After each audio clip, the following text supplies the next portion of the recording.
Racism emerges really in the 16th and 17th, particularly the 17th century. Europeans were enslaving and had for some centuries been enslaving people both of Africa and of the New World. The history of racism in the Western world is broadly associated with slavery as the early form of colonialism. And it's in that context that something called race is created, which essentially means that certain people who are defined as non-Europeans find themselves ruled and governed by Europeans. For people in America in the 17th and the 18th century, race was a fact of life. And I think that racism is something that comes out of that interaction of necessity. This isn't people cooking up racism in their laboratory or in their study and then going out into the world to apply it. In a sense, white people, and blacks and Indians, worked out their ideas of race in proximity with each other on the hoof. The British don't become slave traders and slavers because they are racist. They become racist because they use slaves for great profit in the Americas and devise a set of attitudes towards black people that justifies what they've done. The real engine behind the slave system is economics.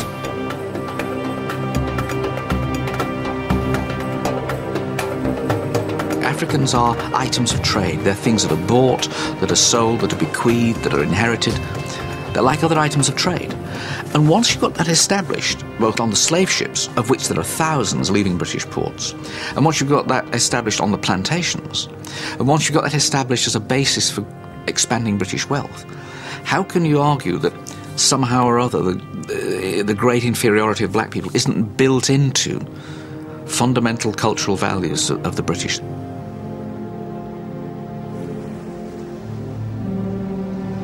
John Hawkins was perhaps the first English trader to actually kidnap slaves from Tagrin, which is a couple of miles from Freetown, and forcibly took slaves away from Sierra Leone. The sad thing is that this man was even made a knight.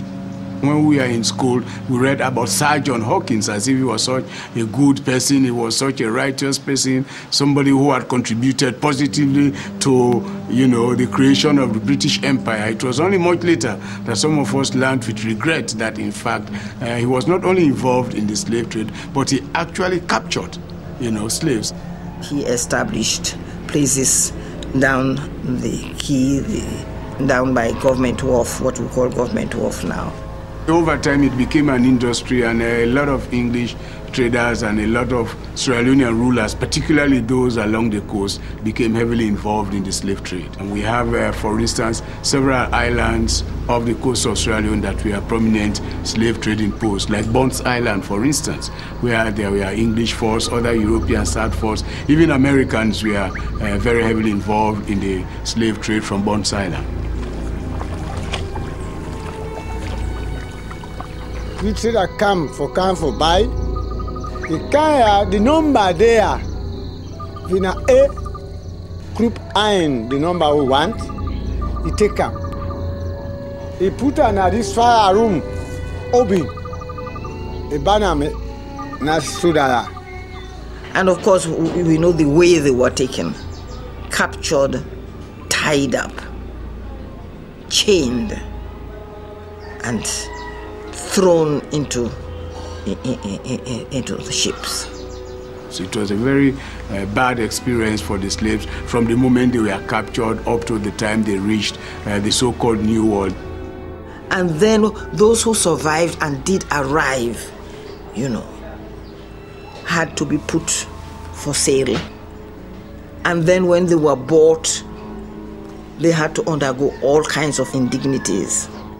One great woman, it could cost 2 man price. Sometimes it work for you, not the garden. Not come back, it work for you, it born picking for you. Now for that, it pay 2 times for one great woman. When the boat come, collect tuna, go. No again. At a conservative estimate, over 11 million Africans were transported across the Atlantic. Manacled and packed together like animals, at least 2 million died during the infernal voyage known as the Middle Passage.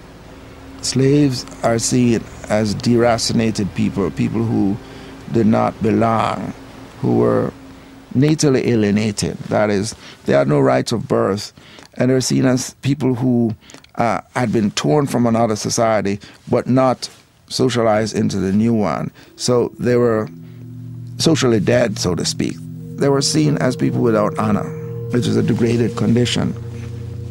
The value of this for the master is that the master had absolute power over the slave, regardless of what the laws may say. They had rights of life and death. A situation grows up where thousands, tens of thousands, hundreds of thousands of these black or dark-skinned people are being kept down without rights and kept at work night and day by a system of surveillance with whips and cutlasses. And of course, there is the fear that they will try and rise up, that they'll try to run away, and that when they do that, they're going to slaughter the masters and the overseers and their wives in their beds. And really that any white person will be seen as a potential enemy by the blacks. And so you get this mutual fear between the two groups, and this tends to consolidate racial feeling. And the only way to keep these slave societies even minimally secure was to arm all the white men, and even indeed some of the white women too. So you're there in your plantation manor, you're there in your settler outpost. What are the natives doing? Sort of classic line, from these movies. The natives are restless. What's going on? Those drums in the background. There's the idea that these people are sort of getting together and they're going to invade us, they're going to attack us. And it's a kind of projection basically. In other words, you've invaded their countries, you've subordinated them. There's a long history of colored perils. There's the red peril called Red Indians. There's the yellow peril, there's the black peril. There's this idea of the non-white other. And the non-white other is threatening, the non-white other is scary, the non-white other may be coming to attack. And it comes out of, you could say, a bad conscience in part, a sort of subconscious recognition perhaps of the kind of things that have been done to the non-white other. In the early 16th century, from Chile in the south to Florida in the north, this non-white other was no more than vermin to be exterminated. The Dominican monk Bartolomé de las Casas was eyewitness to countless atrocities against the native populations. His account reads like a catalogue of genocide. The mainland and the region known as Florida. The Spaniards murdered many, as is their custom, in order to strike terror into the hearts of these people. They made their lives an utter misery, treating them as so many beasts of burden. In another large town, the butchers put the whole town to the sword, young and old, chiefs and commoners, not even the children were spared. The butcher-in-chief arranged for a large number of natives in the area to have their noses, lips and chins sliced from their faces. They were then sent away in unspeakable agony and all running with blood, to act as walking testimony to the great deeds and holy miracles performed by these dauntless missionaries of the Holy Catholic faith.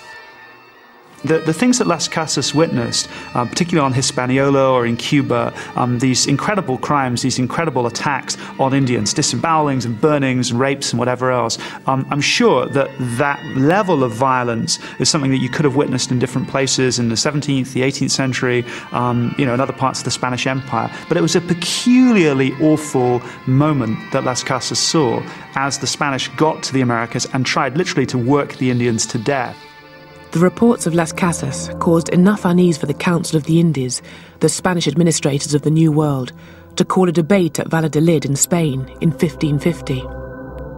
The debate concerned not just the mistreatment of Indians, but whether they could be categorized as human at all. In contest with Las Casas, the champion of the native populations, was the Jesuit Juan Ginés de Sepulveda. By this time, the Spanish have been in the Americas for about 50 years.